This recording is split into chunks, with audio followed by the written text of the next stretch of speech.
Hi there, my name is Brian Dunnett, also known as Mr. Tidbit. How are you? And welcome to my Where Did the Money Go video.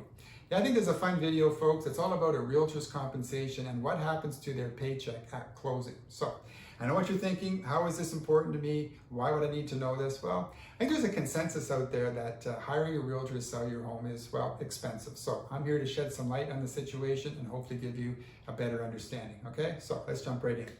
Now, a realtor, we work off of a commission fee, which is normally a percentage of the final selling price of a piece of property. Now, commission fees are not in stone.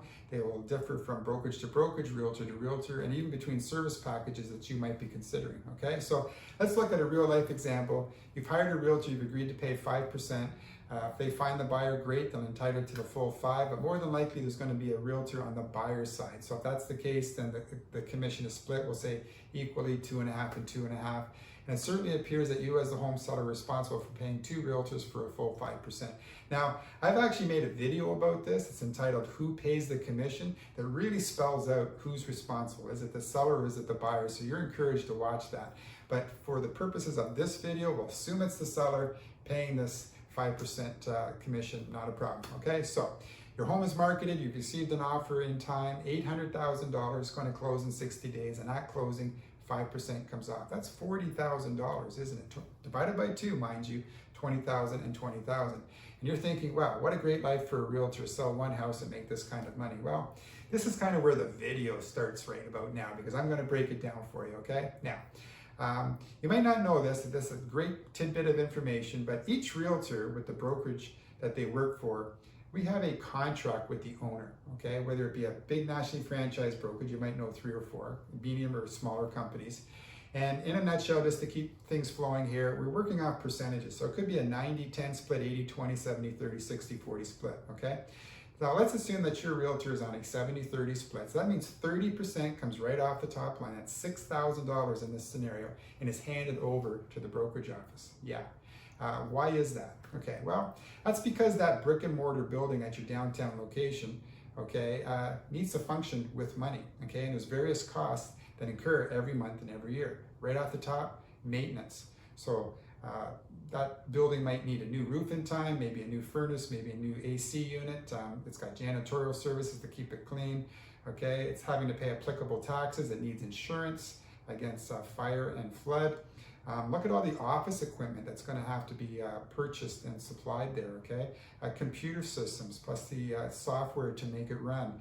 That's working with utilities. It's going to need a high-speed internet connection. You got printers, faxes, scanners. You kind of get the idea, right?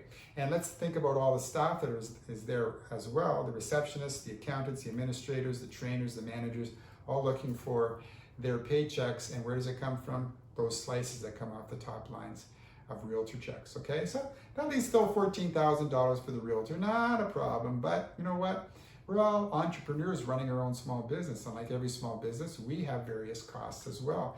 A lot of them are tied up in fees. For instance, the MLS system that your home was probably placed on, we need to pay a monthly cost for being able to use that service.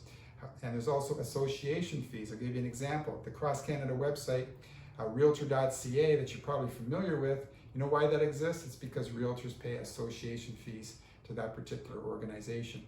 Also, continuing education fees we have, and also insurance that we have to pay that never seems to go down on a year-by-year basis, and also renewal fees for our license with RECO, which is the Real Estate Council of Ontario. On every 2 years we have to pay that little bit of money as well, okay? On the advertising side, every home is different.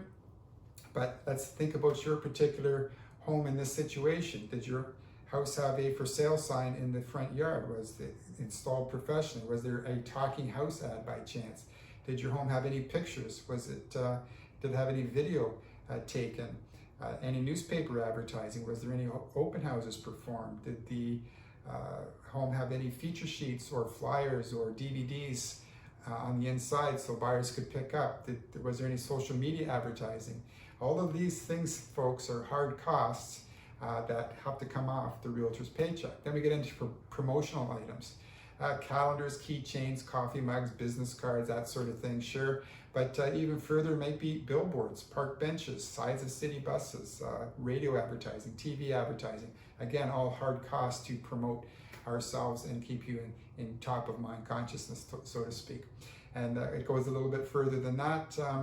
Realtors are all working with computers, of course. We need high-speed internet access. We have certain software that we have to purchase. We're working off of phones. Digital signature technology is a big deal these days, so there's sometimes a monthly fee for that use. Contact management systems, okay?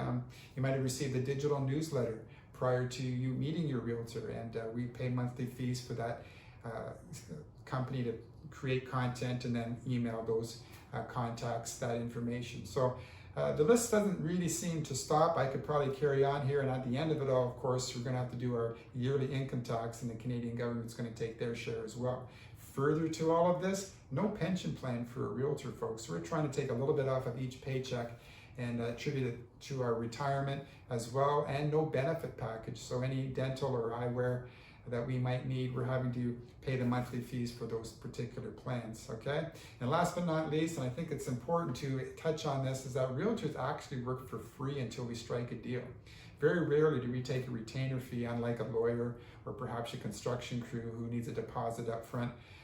We're pulling monies from past deals, putting in our own personal time and effort in hopes that the next deal is going to be a success, okay? And no guarantee that that's going to happen. For instance, if you pull your house off the market for whatever reason, halfway through the listing, or perhaps the contract has expired and you pull your house off the market, was there any commission to pay?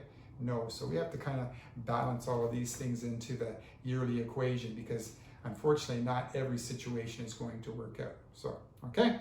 So I hope this has helped you get a little bit more of an understanding of where your dollar goes. And believe me, folks, it goes a long way, not just for the realtors and their brokerages, but everybody in between, all making a little bit, and that helps keep the economy moving. Yeah.